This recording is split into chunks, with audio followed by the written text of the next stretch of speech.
Senator Brian Kavanaugh is, I think. Start again. Okay, I'm State Senator Brian Kavanaugh, as most of you probably know, and this is the first meeting of our Chinatown Jail Construction and Demolition Working Group. This is a group that is co-convened by our office as well as the offices of Congressman Dan Goldman, Assemblyman Grace Lee, Borough President Mark Levine, Councilmember Chris Marte, and Community Board 1. And we're very pleased to have a range of government agencies here to discuss the work that's going on, and many representatives of the community who are interested on their own behalf, on behalf of the community in this work. Just as I think you've all gotten a notice now, these meetings will be recorded, and we will post them subsequent to the meeting so that folks who are interested in the community can, see what the discussion is and learn a few things. Just briefly, the agenda, this is since our first meeting, we'll do introductions, names and organizations.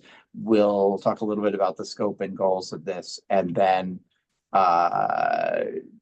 talk about the independent monitor that we've been having conversation about, and then jump into updates from the city agencies and the contractors, and then we'll have an opportunity for discussion and questions and answers. So before, maybe just start with any of the elected offices or the community board have any kind of opening comments, or you want to just do introductions of yourself and your teams? I'll start. Hi, everyone. I'm Assemblymember Grace Lee. Just really happy to be joining everyone here and to be part of the convening for this. I want to thank the city agencies, especially DDC, for being open to working with us and to being part of this format. I think it's worked very well for us in the past with other large projects in the district, and so we're really grateful for that. On my staff, I believe I have Alex Frazier, who's my chief of staff, on the call as well. But looking forward to using this platform to be able to just enhance transparency and communication between the community, elected officials, and city agencies. So thank you. Hey everybody, Mark Levine, Manhattan Borough President. Great to see everyone. Thank you so much, Senator, for bringing us together. Great to see you as well, Assembly Member. And happy that DDC is on with us. With a project this big, this complicated, in a very, very dense and busy residential and commercial area, I had the usual concerns about noise and air quality, vibrations, congestion in the surrounding area due to work vehicles. And it really is important that we have good communication with the community and full transparency. So I'm excited about this group, and I'm looking forward to meeting those goals of good communication and transparency throughout. Thanks so much, everybody. Thanks, Mark. Oh, wait, sorry, I didn't introduce my team member, Chris on, who will be here for the duration. My schedule's a little bit tight, but Chris is here throughout. Thanks again, everybody. Great. Thank you, Mark. Thank you, Chris. Councilmember Marte.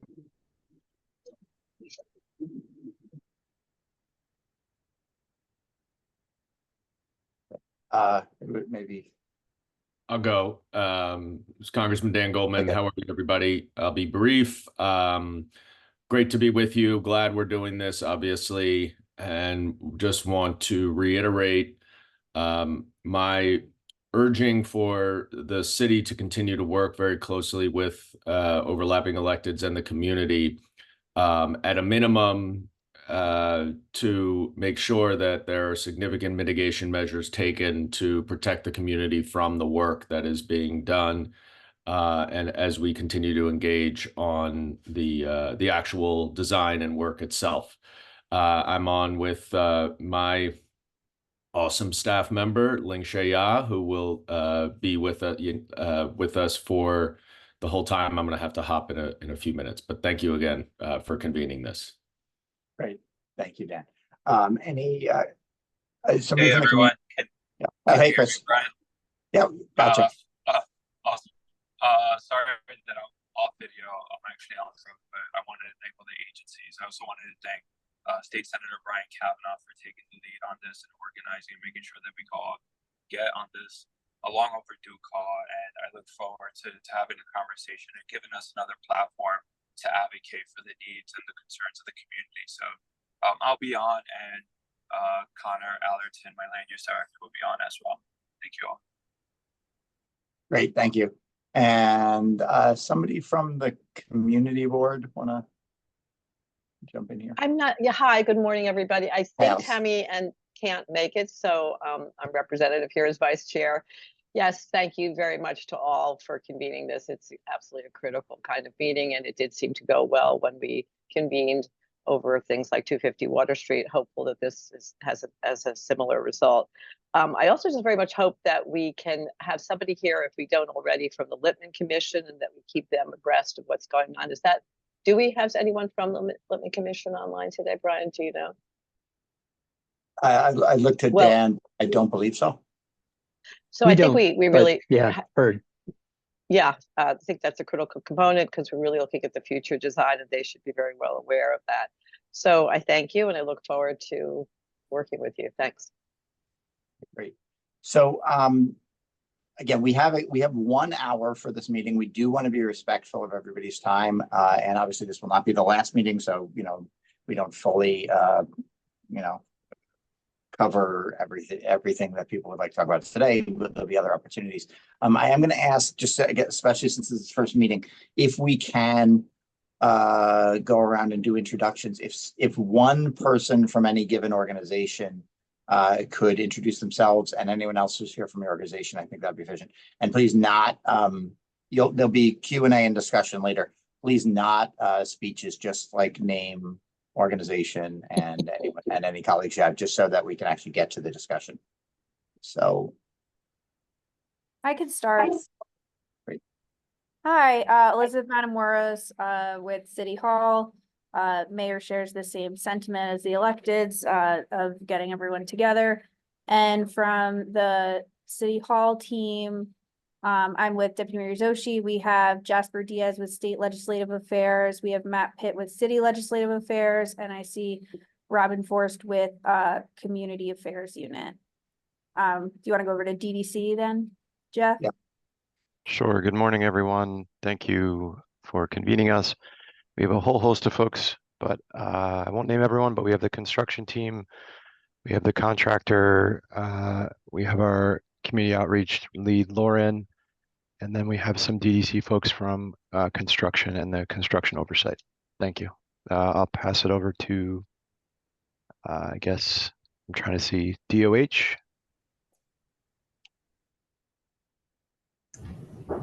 Morning, Ricky Wong, Assistant Commissioner, Government Affairs, New York City Department of Health and Mental Hygiene. thanks for being here, Ricky. And also Maureen Little from Environmental Health. Great. Hi, Maureen. All right, just other people want to jump in? I could. Our shy community. Sorry, I'm not on video, but this is Vic Lee with Welcome to Chinatown. Hey, morning, everyone. Wayne Ho, Chinese American Planning Council. I'm joined by Mary Chang, who's my director of early childhood, because we have the Chung Pak daycare at the building. Thanks. Morning, everyone. Assistant Commissioner Juan Arias with the Department of Buildings. I'm here with my two colleagues, MD Islam and David Nussbaum. Hi, everyone. My name is Mary Sterna. I'm from the Mayor's Office of Criminal Justice.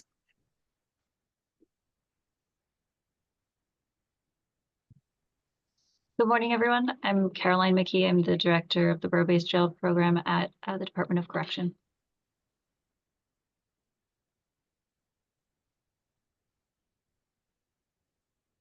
Hi, everyone. My name is Henry Ng. I'm an architect in the community with the firm Ideas of Order, and I'm with Phil Esikoff.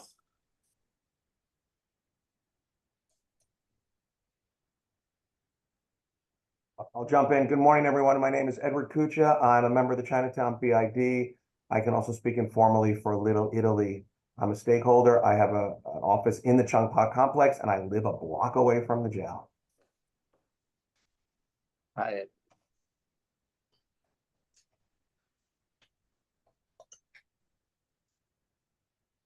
Anybody else? We do have a few other folks I think we haven't heard from.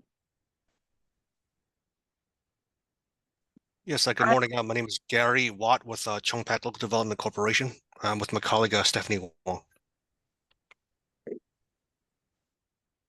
Good morning, Hi. everyone. This is Rochelle Ocampo from the Charles B. Wong Community Health Center, also one of the tenants at the Chung Pak building. Good morning, everyone. My name is Sade Falabita. I'm here from DCTV.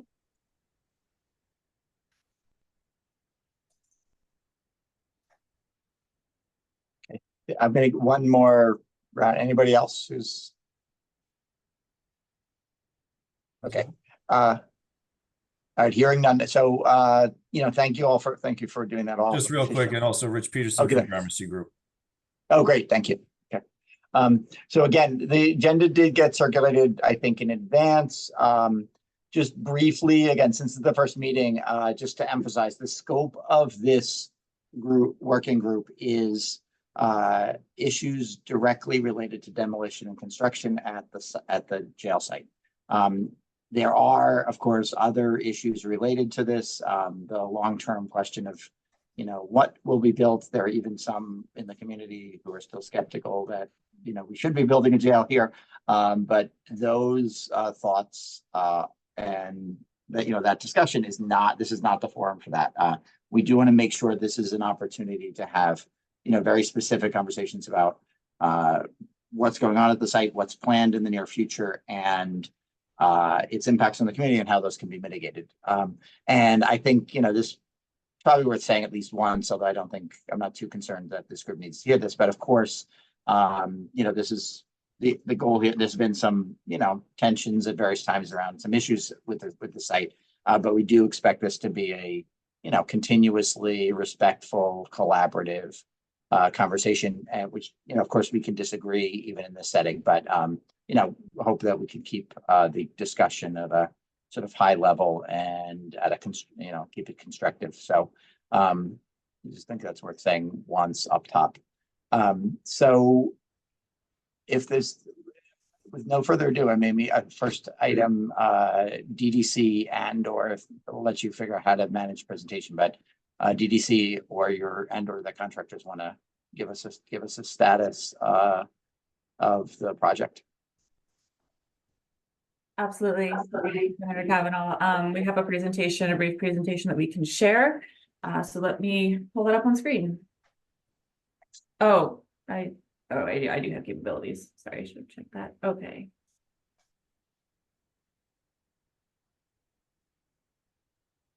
Okay, can everyone see the PowerPoint? And I'm going to try to put it in full screen mode, but just let me know if that. Yep, it's up. And you can still see, you're just seeing one slide on the screen. You're not seeing the presenter mode, No, right? it's the presenter mode. Oh, crap. Being next slide, yeah.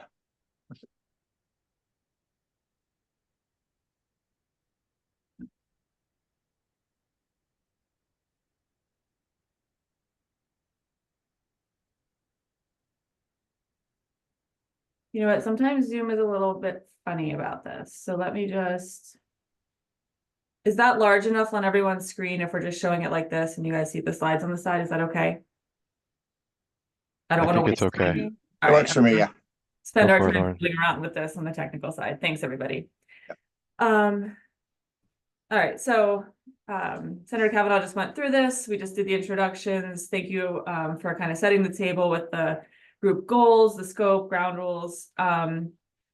Before we get into the dismantle project updates, and I'll turn it over to Rich Peterson from Gramercy for that. Jeff, do you want to speak, just say a few words about where we're at right now with the status of the independent environmental monitor? Sure. Thank you, Lauren. So thank you. Just circling back to how we got here. I know this group and some of the elected officials specifically have spoken to our commissioner. He unfortunately couldn't be here this morning, but he committed to bringing an independent monitor on board. We've heard we went back and forth on the contract. We appreciate the feedback. That was the contract that went out for solicitation. This is an MWBE discretionary solicitation, which means it's not open to every contractor that is qualified to do environmental monitoring work, but it's open to select MWBE vendors. So we had a first run for a small batch that was not successful. We got a very limited response. So actually yesterday, I know the timing seems coincidental, but that's actually when it was scheduled to go out. It went out again to a larger group. It goes out through the city's contracting system, Passport. That's how we have to initiate a contract. So the RFP, the contract that some members of this group worked on, including all the edits you made, were included in that solicitation. We are giving just taking a step back. So it goes to vendors. We look at their capacity. So for example, this is not a multi-million-dollar contract. We don't send it to the $10 million MWBE firms. We send it to the firms who have had experience in this field based on their qualifications on Passport. They have to submit that, but it's not going to everybody. It's going to select a smaller group of environmental monitoring firms based on our experience and review of what they submitted in Passport. So that solicitation went out yesterday to approximately 35 firms, excuse me, MWBE firms, and they'll have approximately 2 weeks to respond with a cover letter and respond to they have to provide dollar amounts for each of the hourly amounts for each of the tasks that we gave them. So we expect to have a very quick turnaround, and we will hopefully have a selection again early August, and then we'll come back to you. We'll meet with them and come back to you to have them present. Any questions?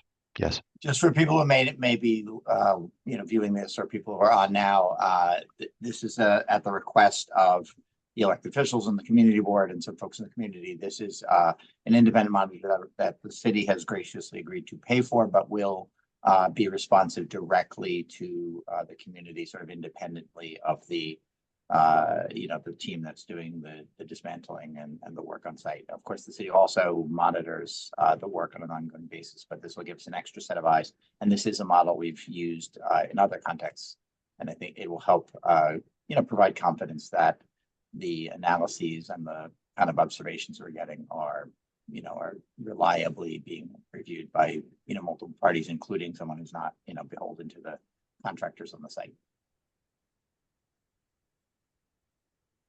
Any questions? Okay.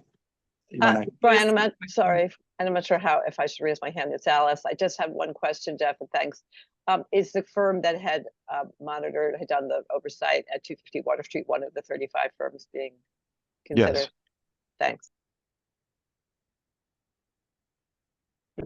Okay. And if anyone thinks of any questions while we're still talking, don't worry, there's going to be time for discussion at the end. You can always ask more questions about this as we get going. And Alice references, but if you want to raise hands as we go, unless you have a burning question, like you just don't understand what's going on at all or something, we will try to hold them to the end so we can have a discussion and so we can make sure we get through the sort of principal presentation. But thank you for that clarifying question, Alice. Okay, do you want to keep going? Yeah, absolutely. All right, at this point, I'm going to turn it over to Rich Peterson from Gramercy to walk us through updates on the dismantle project. So, Rich, take it away.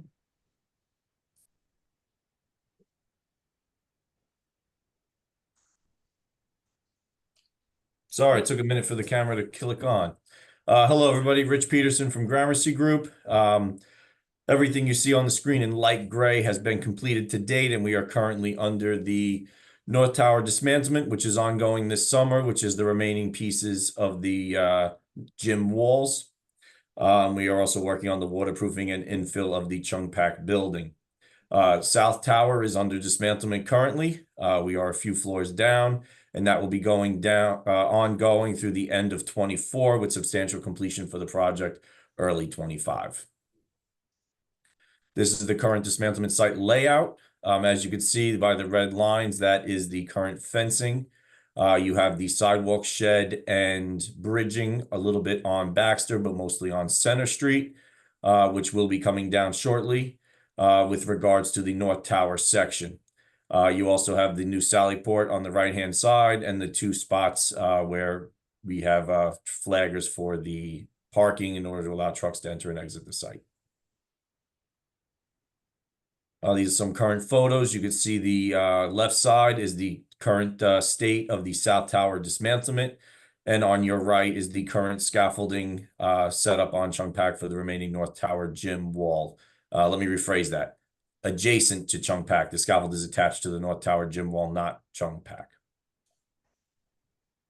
This is our rodent and pest control program. It is currently around the building being dismantled, and we are monitoring it monthly. We've had no reports of any sightings, so we haven't had any issues with this. Our monthly baiting and program has been effective.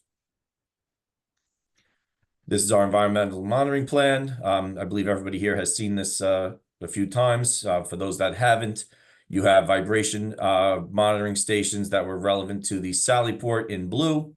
You have the magenta colored vibration monitoring stations surrounding the property. And you have air monitoring stations designated by triangles and noise monitors designated by green circles. So these are strategically placed around the perimeter of the site to capture noise in each and dust and vibrations in each direction. Previously, we had complaints of dust exiting the site. I provided some photos in the past of the inside of the site. What you see is we have large misting cannons on site. So what appears to be fine dust is actually fine water particles, which are used on the site to capture any fugitive dust and bring it directly down to the ground. So sometimes when you see those large plumes, they aren't dust, they are water mist. Asbestos abatement and air monitoring. There's a third party on site that takes care of overseeing any containments or decons that we have to make sure that there is no negative pressure drops or fugitive emissions from our abatement containments. Noise mitigation we have on site. If you notice on the scaffolding, you will see vertical beams attached to our scaffolding. This photo is slightly outdated, but as you can see in the top right corners, top right of the photo, there are sound screens mounted on the external area of the scaffold to keep the sounds vibrating back into our floors of dismantlement and not out to the community. We work to minimize our truck idling and our lowering of debris into the containers to minimize impact noises. This is the form that is used for community communications regarding our environmental monitoring. This is submitted by the AECOM team. Updates for the environmental monitoring, air quality. During the month of June, we had 0 instances where dust concentration was above the threshold. Noise monitoring, during the month of June, there was 0 instances of noise exceedances. And vibration monitoring, there were 0 instances of vibrations exceeding. There were 2 recorded. However, these were caused by monitoring machines being manually handled or bumped into. During these alerts, all of the other monitors showed vibration being under the stop work limit of 1, ensuring the integrity of everything on the site. Great, And thanks, back to Rich. Lauren.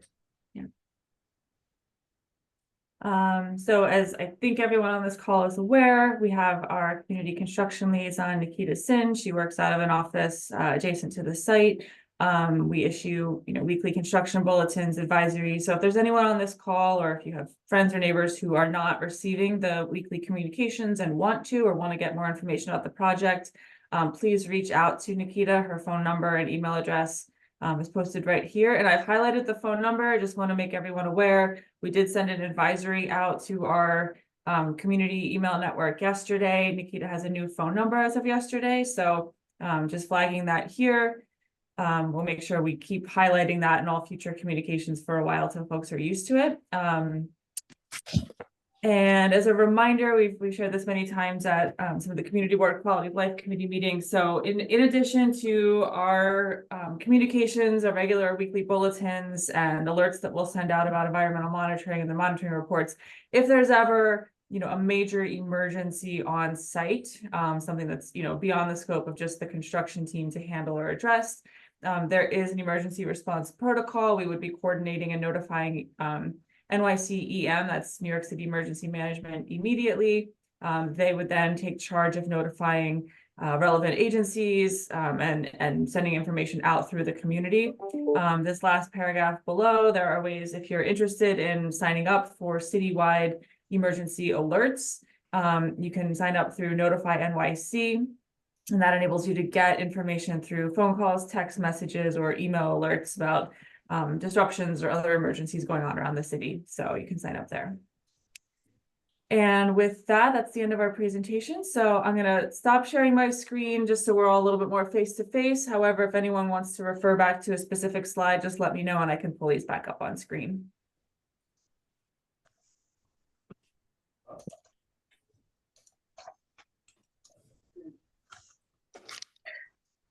Brian, you're on mute. Turns out I was on mute. I'll say that again. We thank you for the presentation. We now have an opportunity for questions, comments, discussion from community stakeholders.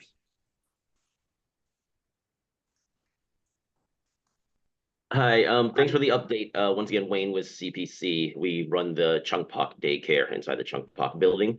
So just a couple things to raise is that there's been some cracks that I know a couple months ago was raised in the building. So I'm wondering what the status is of fixing some of the cracks. When there were some rains a few months ago, it did affect our daycare because we're on the 3rd floor. And then I believe there are some cracks that were in the fire stairwell, which for us as a daycare, Department of Health and Mental Hygiene has to clear all egresses. So that could affect us providing programs. And then in terms of noise mitigation, 2 of our classrooms are against a back wall, which is where the construction's happening. So some of our kids and teachers have made have raised that sometimes it's hard for them to participate in their activities because of the noise that's coming through. So I'm wondering if there's additional ways to just check out noise mitigation on our daycare side.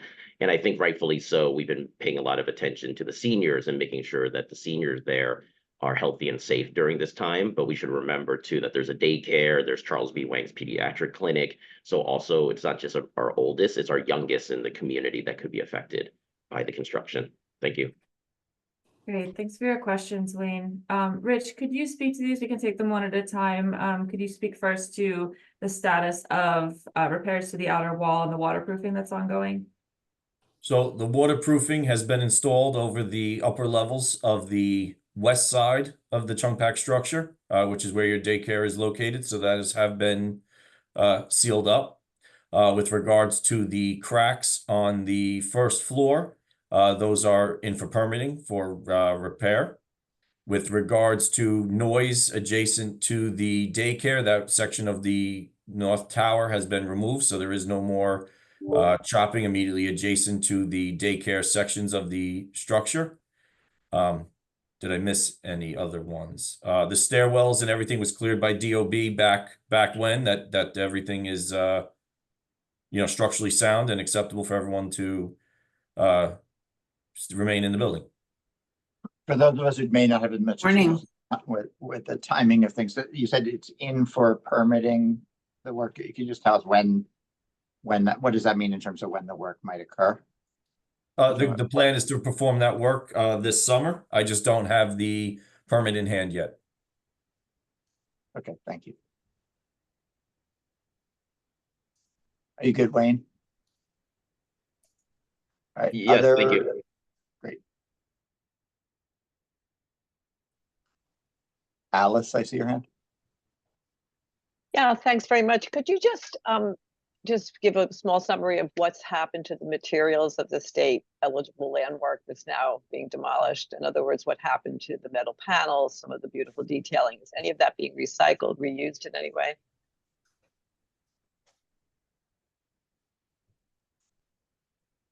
So with regards to the South Tower, there was a HABS documentation effort that was undergone in the early stages of construction to document all of the existing construction of the building. All of the art salvage had taken place early last year, if not before that. And with regards to the building materials, they are being recycled. I believe it's 95% is being recycled either through recycling facilities or end use facilities. And then the remaining is being landfilled, the non-recyclable materials, which is pretty minimal in that structure. Thanks.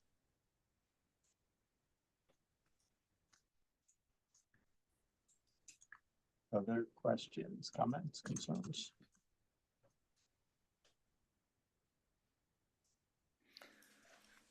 Is there someone from Charles B. Wang who could kind of talk about what's, what the current situation is for the health center? Yes. Hi, good morning. Thank you, Assemblymember Grace Lee. So really similar to Wayne's situation of having complaints about the noise and then the leaks in the previous months. So yes, disruptions have been happening, causing us to relocate our services. We've obviously reduced our overall capacity to see our patients, to see our community members in that area. Other than the financial hit to us, it's hit our service number volumes because of the switch. If anyone is not aware, we had to relocate our pediatrics department to another location from Walker to Canal Street. Luckily for us, we were able to squeeze our pediatrics department to our flagship space at Canal. But basically, we're trying to just deal with it day to day. I heard that there was mentioned that there was waterproofing that was installed, and it will continue through the summer of this summer. So are we going to not expect to have any more leaks from the jail since the waterproofing has been sealed?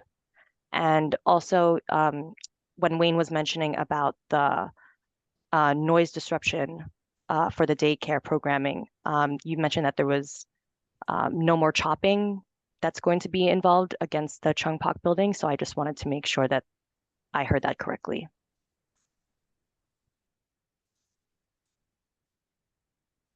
So I'll start with the last one because that's the one that's freshest in my memory there. I didn't say there would be no chopping against Chung Pak. What I said was that the chopping that remains, which is the rest of the North Tower on the east side, is away from the daycare and away from your Capia Center.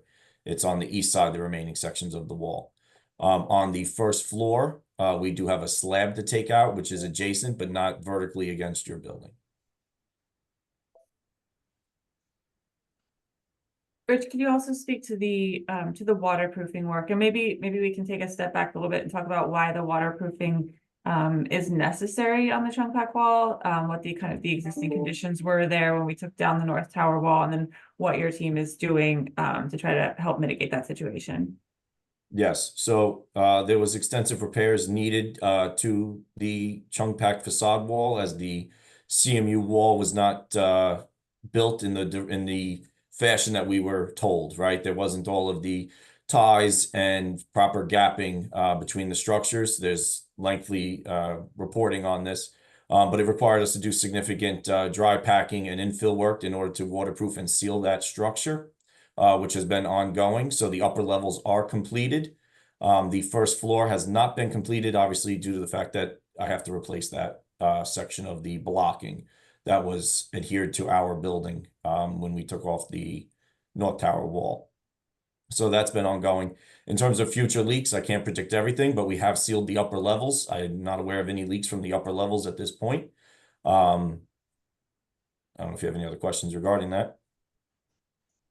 I just want to can I summarize what you just said about the existing condition, repeat it back, and let me know if I'm getting it wrong. But just so everyone kind of understands what's going on here, the North Tower was actually built first before the Chung Pak building was originally built way back in the day. And so when the Chung Pak building was under construction and they were building the wall that's immediately adjacent to the North Tower wall, there are plans and drawings that show what that condition should have been, but it was actually built a little bit different. Since the North Tower of the Manhattan Detention Center was already there, the Chung Pak building built their exterior wall, but didn't really build it all the way as an exterior wall. So as we took down the North Tower wall, it kind of exposed that face, the lower 3 floors of the Chung Pak wall, which revealed that that wall, which is supposed to be an exterior wall, had, you know, holes and gaps in it. It wasn't really built the way that with full waterproofing on it, the way that other walls that weren't adjacent to the North Tower were built. And so that's why the building was suddenly experiencing leaking that was coming through the North Tower or through the Chung Pak wall. So what Rich and his team are doing is going in after we take down the North Tower, and they're waterproofing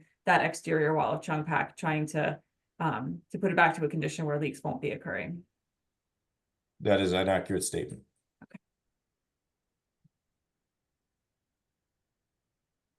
Great. Okay, we good with? So, sorry, Brian, one more. I mean, Go ahead. so I wanted just to make clear, is the city and DDC aware of the extent of disruptions that have occurred for the community because Charles B. Wang Health Center has been displaced?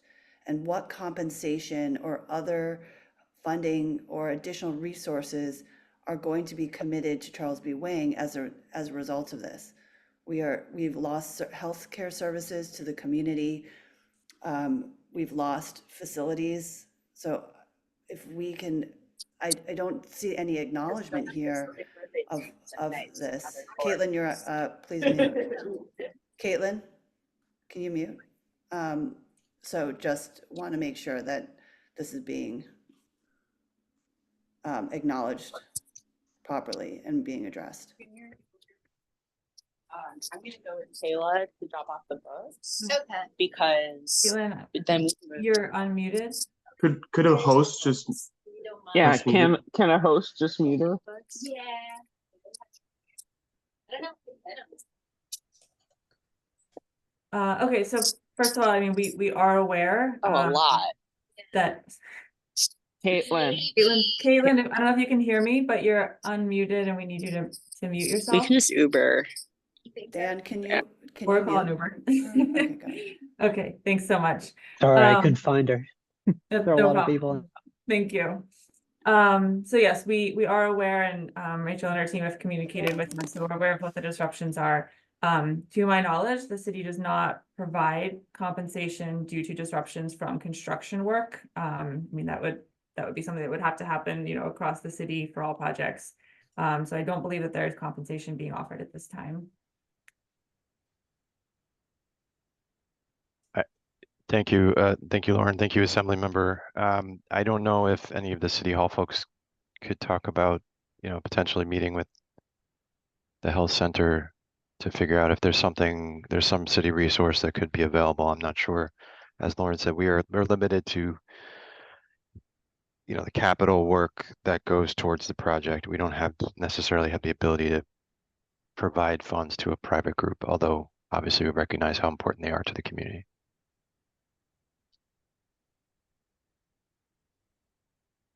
What is there some standard practice in the industry for, I'm putting aside that this is a city project, and if I'm doing construction on my site and making my neighbor's property unusable, is there some, I mean, what would normally happen if these were two private parties? Yeah, I mean, there are agreements made sometimes where, you know, Gramercy is bound by the contract that we give them.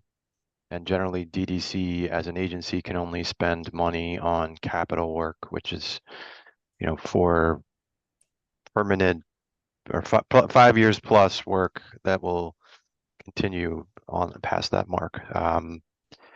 So if there was something that, you know, had been done years ago to identify some expense funding, for example, from DOC, who is providing the funding for this job, for the tenants of Chung Pak, that potentially there was an, you know, instance there, but that's unfortunately not where we are right now.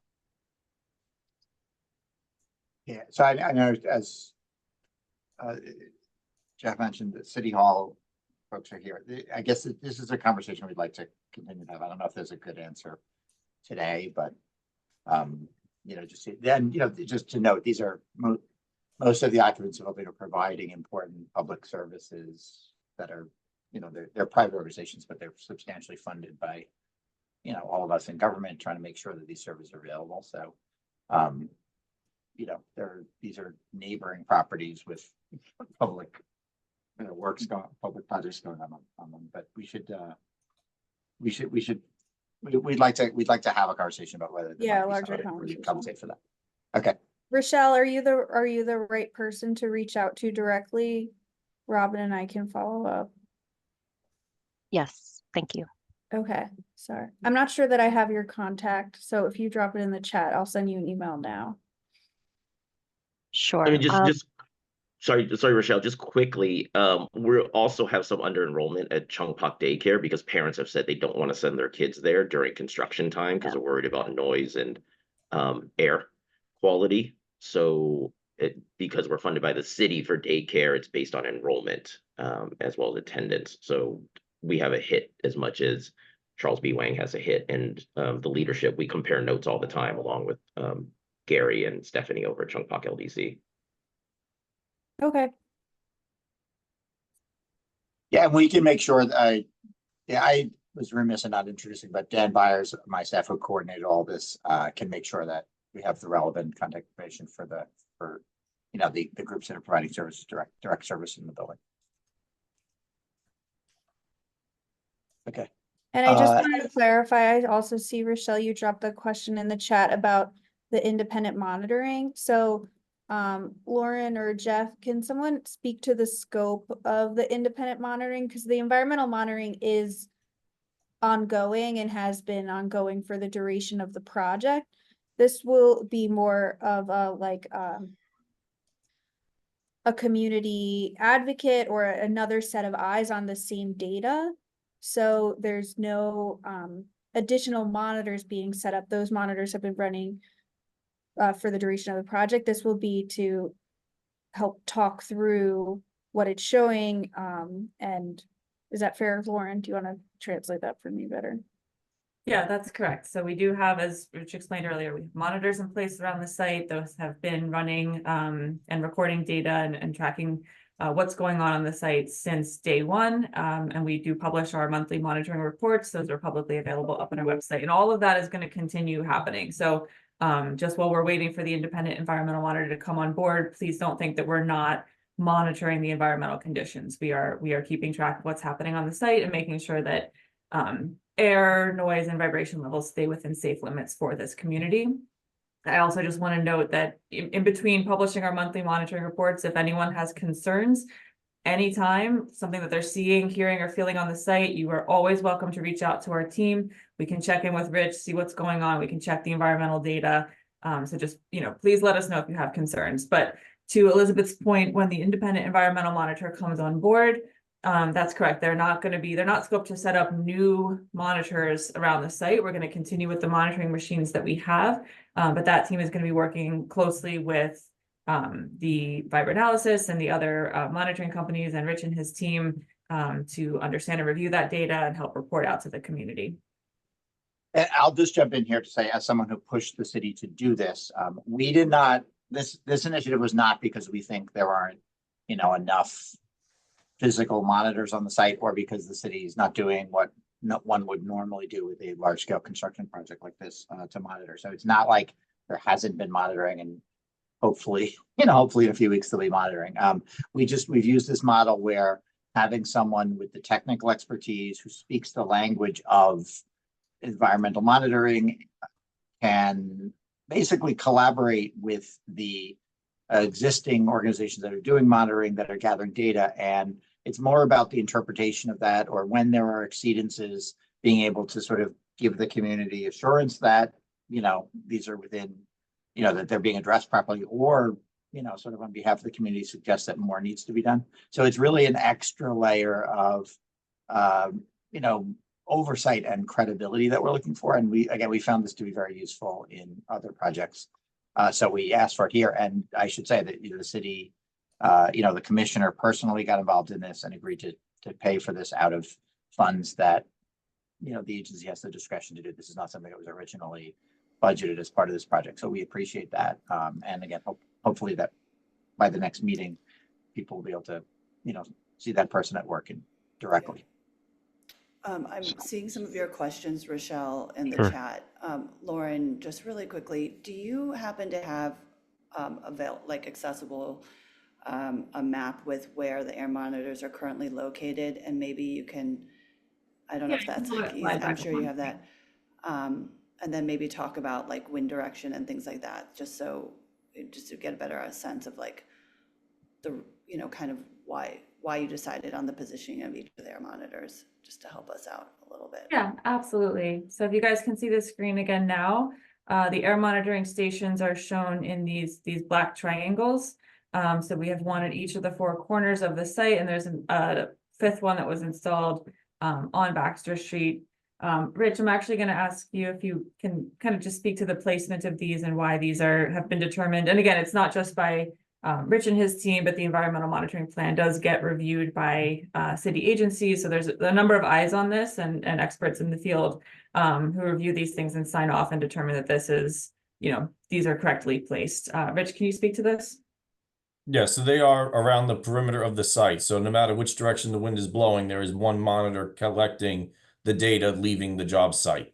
So if it's blowing south, AQS 993 or 975 would be the ones picking it up. If it's blowing north, 997 and 977 would be the ones picking it up. So you have 360 coverage around the site in each of the four quadrants of the job site based on which way the wind is blowing.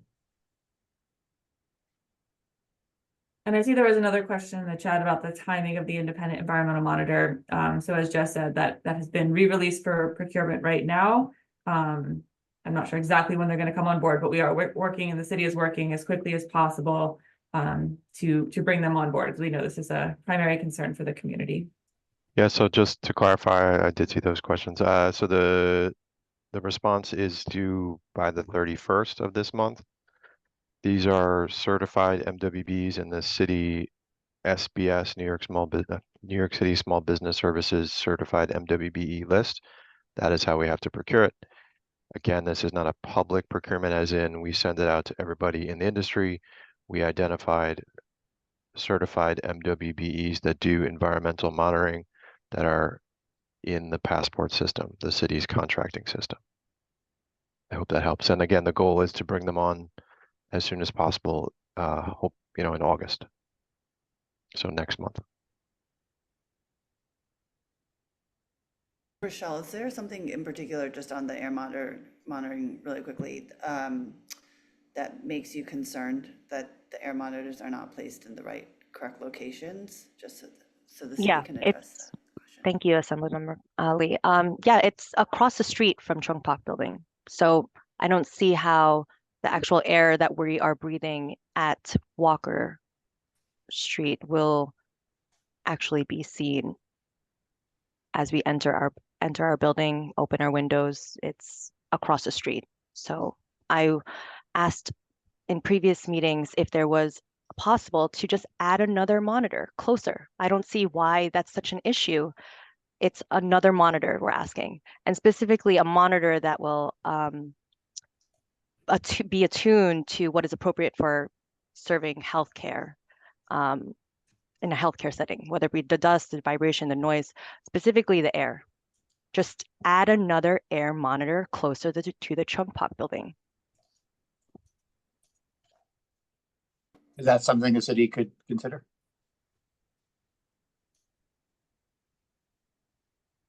Rich, do you have anything that you wanted to add on like the technical feasibility of that? Like, I'm not sure. I know this question has come up before, and I'm not sure there is. I mean, basically, we're monitoring around the site perimeter, and we're trying to make sure we're capturing the air as it goes out into the community. If we're kind of in the construction site, we're going to be getting a lot of false readings. So I don't know that there is a location that's going to work where you could install the monitor closer. And perhaps this is something that we can have this discussion as well with the independent monitor when they come on board. But Rich, do you have anything you wanted to add? No, these locations were decided on, based on the air that passes them, the site location, the wind directions. They were strategically selected to provide the most accurate data to the neighborhood, right?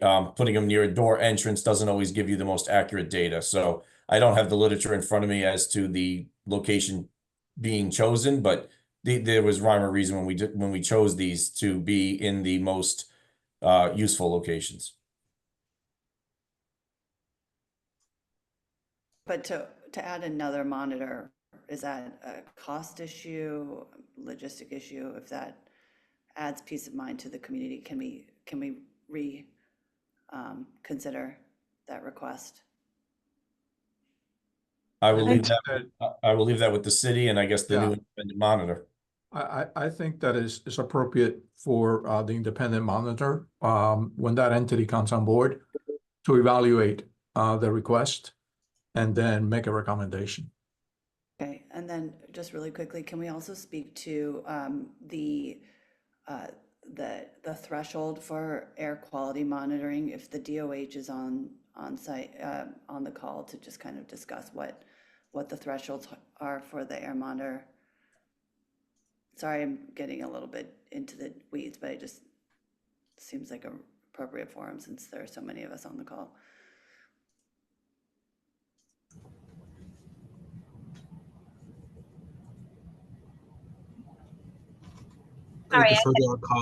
Going to defer to our colleagues at DEP. We don't conduct air monitoring in the sense for construction sites or anything in that case. We generally do population health air monitoring. So defer to our colleagues at DEP.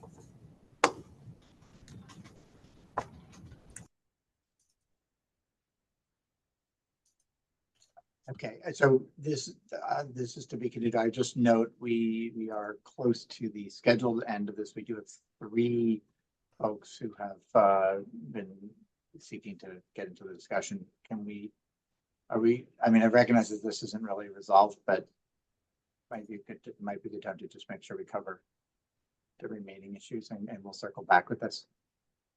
I mean, we would just to say it, like, if the new monitor isn't going to be on board for almost a month, so if the city could just take a look at understandably, someone said you don't have in front of you the precise data for why these sites were chosen, but if you could just I think just if you could just begin to review the basics of whether an additional monitor, whether that monitor perhaps could be, whether one of the monitors could perhaps be moved if that's feasible, or I don't know if that will alter the sort of long-term comparability of the data or such. But just if you could just take a look at this issue, we'd like to circle back on this one, in advance of the next meeting. All right, so I think Ed, I think you were up next. Hi, Brian, thank you. I'll try to keep it quick. Just a couple of quick points. First, observationally, the air quality, remains pretty poor. You walk past the site, you still get that grainy feeling on your skin. It stinks. So I don't know how good the dust mitigation is, but it doesn't feel very good. Real quick, as far as a quick point about the scaffolding outside on the Walker Street side, some of our neighbors have been using Walker Street as a public bathroom. It's kind of disgusting. I can show you video because we have our cameras right there in my offices on Walker Street. Please don't. No, I won't, but take my word for it. Could that be cleaned, with the power cleaning? That would be real. It's probably a health violation. I'm sure that it's a public bathroom on Walker Street. That would be real helpful.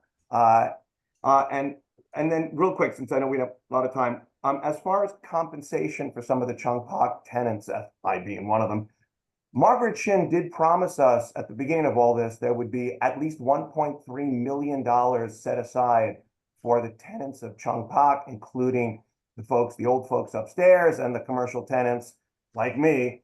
We haven't seen a penny, and that'd be nice because my business has also been affected significantly with the noise and the dust and the everything else. So I'll leave it at that, and thank you all for putting this together. Thank you. Responses?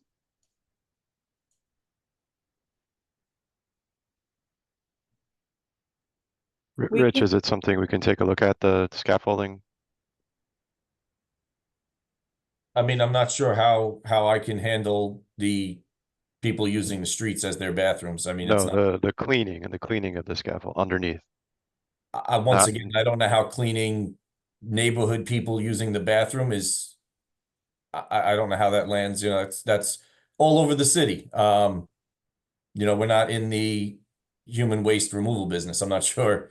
I'm Right, not it's sure. just with great respect. I mean, private businesses are constantly cited for things that are on their sidewalk because they're, sanitation department will come issue a violation to a business because there's litter. I mean, we're not asking. But I'm not asking even you to. on Walker Street. Okay, why don't, The sidewalk shed on Walker Street is not Gramercy's. The one on Walker Street is Chung Pak's scaffold. It's interesting. So it's Chung Pak's scaffold not related to this construction? Correct. There's a whole nother set of scaffolding on Walker Street and wrapping around Chung Pak that is not related to us. Chung Pak put that up themselves. That's very nice. Thank you. But your lack of concern is concerning. Well, Okay, I can't clean the city's sidewalks. How about the one city sidewalk that's affected by the jail demolition? what Rich is saying is that, yeah, that sidewalk is actually not being impacted by the jail demolition. We can take this back and discuss as a team, but I do just want to clarify that scaffolding that's there that you cited as creating this condition is not something that Gramercy owns. It's not something that they put into place, and it has nothing to do with the jail demolition. It's related to separate work. But we can talk as a team and see if there's anything we can do. Yeah, well, I'll stop. Go ahead, Elizabeth. Oh, sorry. And then to the, if we could finish that thought, I was going to answer a different question. Yeah, no, I think let's look at, the condition and where it is and who's responsible for it and try to figure out some way to address it. Agreed. And I do think for the city's perspective, people will It needs perceive to be cleaned, conditions. and so I absolutely agree. We'll try to figure out how to do that. Okay, and then Elizabeth on the 1.3 million, I think that was for the relocation of the commercial tenants that were underneath MDC, and that was completed in 2021, but I'll take a look if there were other funds afforded. I'm sorry, that is not correct. The relocation was a separate fund. Okay. And send you the materials. Yeah, if you have documentation of that. Yeah, no, we'll definitely take a look. Great. Okay, good. Connor. Hi, yeah, can you hear me? Yeah, it sounds not great, but shout. Give me 1 second.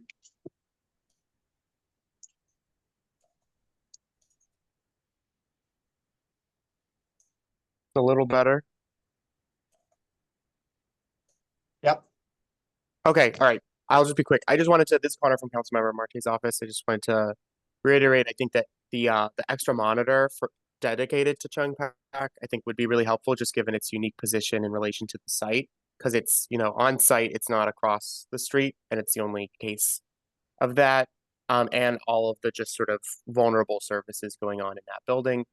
I would say that that should be a separate request from the independent monitor, just given that earlier on this call, it was stated that the independent monitor is not responsible for the monitoring itself. They're responsible for reviewing data and communicating it to the community. And if there's no data from that site, then they can't really do their job. So I think it really would be important to have that monitor set up ahead of the establishment of the independent monitor so that they can do their job effectively as it affects Chung Pak and the services there. I also wanted to just flag, I know that there was a statement about the dust mitigation and dust versus mist for dust suppression.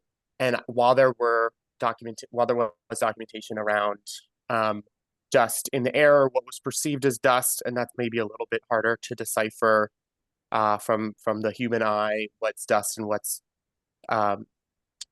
mist.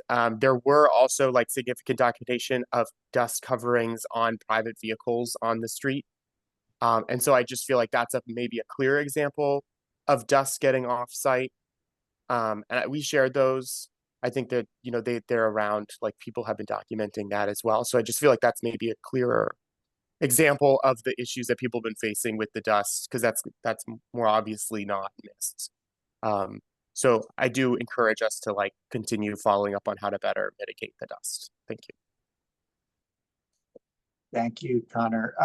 So we are just about at time, or 3 minutes past time, but if we have one more question, I think from Henry. You put it in the chat, but could you just do it verbally for us? Hi, yes, hi. My name is Henry. I'm an architect in the community. I just wanted to also flag a future concern, I guess, which is what the underpinning plan is for the foundation work during the excavation process along the Chung Pak wall. We've heard that there's a plan to use a slurry wall basically adjacent to the Chung Pak foundations, and understanding that process, there would be tiebacks anchored deep in underground underneath Chung Pak. So has this been considered, and is there a plan that's been distributed to ensure that everything is done safely, legally, and won't affect Chung Pak further in the future? Hi, Henry. Thanks for your questions. So as I think we've talked about in past meetings, the city is currently in the procurement process to solicit bids from and select the future design builder for the future facility. So that's going to be a team that's separate from Gramercy. Gramercy, who's here today, is only doing the dismantle project. There will be a new design build team that we do expect to have on board probably early in 2025 that will be responsible for designing and constructing the new facility. They'll be determining exactly what their methods are, how they're approaching things, what their safety plan is, and all of that. And as soon as we have them on board, we will absolutely be bringing them out to the community. We'll be going through all of their construction means and methods and giving everyone a chance to answer those questions. So that's not information that we're sharing at this time, but that will happen at a future date, and we'll make sure that you have an opportunity to meet with them and ask them questions. Okay, just to clarify, so none of the excavation will be happening until that the new contractor has been awarded. That's correct. Gramercy is their contract is just to dismantle the existing facilities. Okay. And presumably that'll be a discussion that'll be a subject for future discussion with this group as well. Yes. Okay. All right, we are at 10:06, 66 minutes into our 60-minute meeting. So unless there are any burning questions, I don't see any other hands. I think we should adjourn. So let me just end by thanking everybody for Brian, participating. sorry. And go ahead, Grace. I'm sorry, I'm just looking at this one Always thing with welcome. Umberto, on the messages. If community members have issues, can they send emails directly to Umberto on dust? Is that right? So Umberto from DEP rather is here, but I would suggest if there are questions about dust, certainly it'd be appropriate to copy them on it, but I would suggest sending it also to the city folks who are responsible for the site. So and actually, just on that note, please make sure you're sending your questions to manhattanccl@bbjnyc.com. That's our community construction liaison.